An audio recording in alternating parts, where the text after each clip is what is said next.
kang movie! Un movie de Minions! Movie starts with a black and white montage, revealing that the Minions have secretly existed throughout history. They appear during famous historical moments, help behind the scenes of silent films, work as actors, cameramen, and directors, and accidentally turn ordinary events into unforgettable disasters. Their influence on cinema stretches back decades. Even though nobody knows they were ever involved, the story then shifts to the present day inside a movie museum at Universal Studios. A tour guide shows visitors famous sets from movies like E.T. and The Matrix. She even points toward what looks like a statue of George Lucas, only for everyone to realize it is actually George Lucas himself standing there after being forgotten. The guide explains that the Minions also helped shape Hollywood history, but nobody believes her. To prove it, she begins telling the forgotten story of James and Henry. Years earlier, the Minions continue searching for another evil master. Among them is James, a creative minion who constantly fills notebooks with drawings, stories, and ideas instead of causing chaos. His imagination is unmatched, but the other minions dismiss his creativity. Their strict leader, Dick, orders everyone to focus on serving villains instead of wasting time dreaming. The Minions eventually discover a giant Cyclops living on a lonely island. The enormous creature enjoys crushing villages, creating earthquakes, and spreading destruction everywhere he goes. Believing they have finally found the perfect master, the Minions happily dedicate themselves to serving him. Wanting to impress the Cyclops, James builds colorful toy blocks and presents him with a handmade portrait of himself surrounded by the Minions. Unfortunately, the Cyclops destroys the blocks, slips during the commotion, tumbles down a mountainside, and is accidentally impaled, dying instantly. The entire tribe blames James for losing another master. While everyone insults him, one minion finds the whole disaster hilarious. His name is Henry.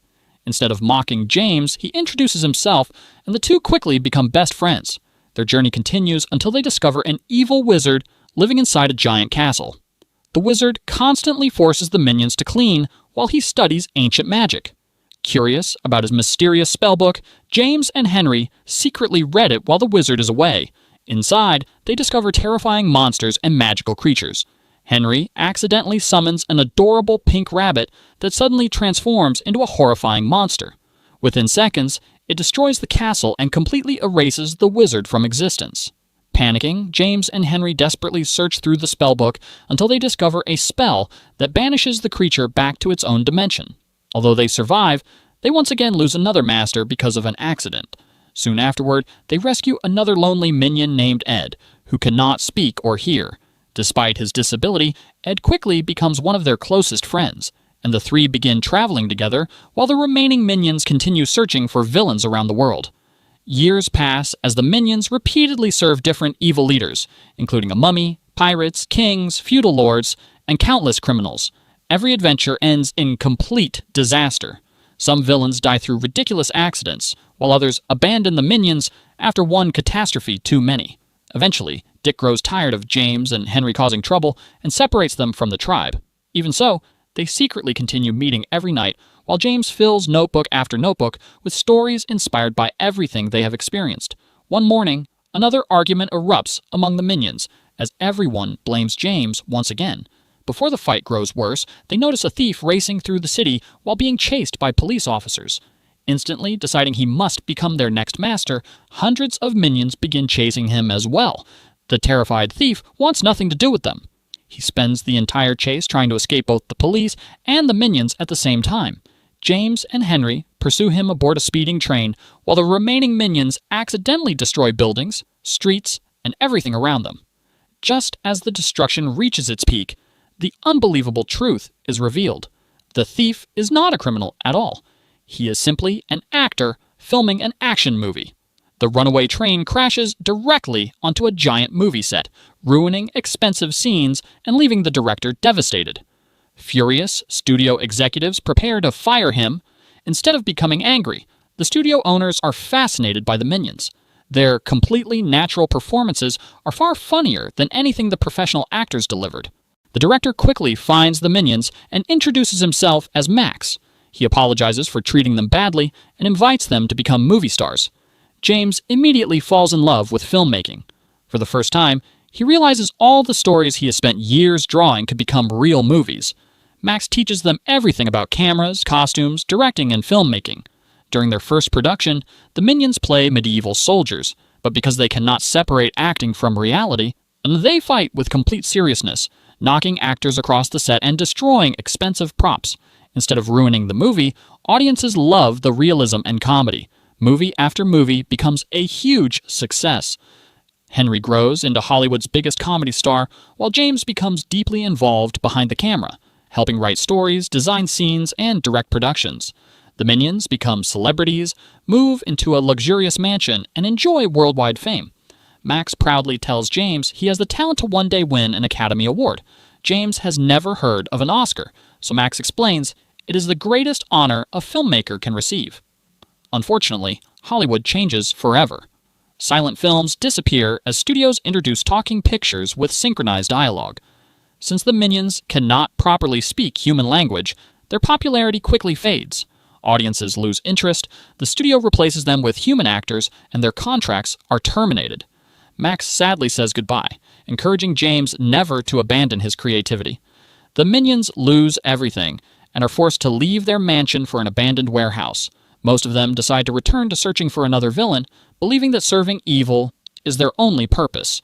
James refuses to give up. Looking through his notebooks, he suddenly has a brilliant idea. Instead of following villains, why not create a movie about the minions themselves? Inspired by every adventure they have experienced, he begins writing a screenplay titled Minions and Monsters. Dick dismisses the idea completely, leaving only Henry and Ed willing to help James.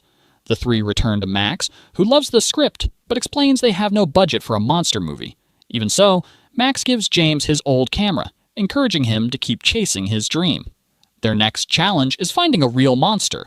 Remembering the wizard's spell book, they search its pages until they discover another summoning spell.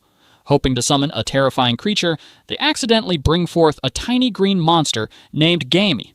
Although disappointed, Gamey promises he knows where real monsters live and offers to guide them to a mysterious island. Meanwhile, the remaining minions discover a strange alien robot named Dorth, who proudly claims he has come to conquer Earth. Naturally, the minions immediately decide he is their new master and begin following him everywhere. Dorth lives in a tiny apartment with his roommate Floyd and dreams of becoming the world's greatest conqueror, although his biggest problem is an irritated neighbor who constantly complains about him. James, Henry, Ed, and Gamey travel toward Monster Island, surviving storms, dangerous cliffs, hungry sharks, and countless obstacles before finally reaching the frozen island. Deep beneath the ice, Gamey awakens two gigantic monsters imprisoned for centuries. They immediately try to eat the minions, but Gamey convinces them to star in James's movie instead. Reluctantly, they agree. At the same time, Dorth attempts to begin his conquest of Earth. During one of his speeches in a park, he unexpectedly meets a kind woman named Devi and instantly falls in love.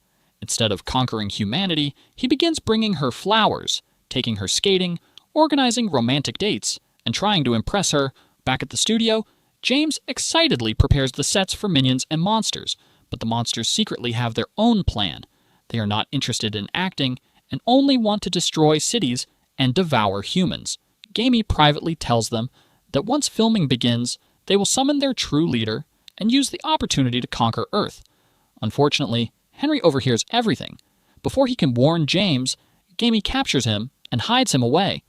Gamey lies to James, claiming Henry volunteered to perform the movie's biggest scene, where the legendary monster Irene will dramatically swallow him before the heroes rescue him.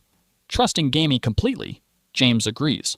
Filming begins as Gamey performs another summoning ritual.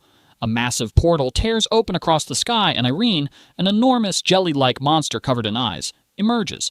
At first, James believes the destruction is incredible acting, but seconds later, he realizes the attack is completely real. Irene captures Henry and begins swallowing buildings, vehicles, and everything across the city. The remaining minions attack with every ridiculous invention they can find, firing cannons and explosives, but Irene regenerates after every hit. James enters the monster's body, rescues Henry, and discovers Irene has absorbed huge sections of the city. Meanwhile, Dorth is enjoying a date with Devi when they learn about the monster attack. Devi urges him to help. Although Dorth initially runs away in fear, he soon returns with advanced alien technology and gathers every minion into one united army. Together, they launch a coordinated assault against Irene. During the battle, James discovers Gamey betrayed them from the beginning. Using Dorth's alien technology, the minions weaken Irene while James and Henry reopen the magical portal. The defeated monsters mourn their fallen leader as James, Henry, Ed, Dorth, and every minion force Irene and the remaining monsters back into their own dimension before sealing the portal forever. Although Hollywood has suffered enormous damage, James realizes something incredible. Throughout the entire adventure, Ed faithfully recorded everything using Max's old camera. James edits the footage, adds music, visual effects, and storytelling, minions and monsters. Premieres in theaters and becomes an enormous success. Audiences praise its action, comedy, monsters, and unforgettable adventure. During the Academy Awards, James finally wins the Oscar Max once told him about, standing proudly beside Henry, Ed, Max, and the other minions. The story returns to the movie museum, where the guide finishes explaining how James secretly changed movie history forever. Just as everyone prepares to leave, the biggest twist is revealed. The museum, the visitors, the guide, George Lucas, and everything the audience has watched are actually part of another movie set. James suddenly shouts, "Cut!" The camera pulls back to reveal that the entire museum sequence has been another scene from Minions and Monsters, making the entire story a movie within a movie. As filming wraps, the entire cast celebrates together while James proudly watches his lifelong dream come true.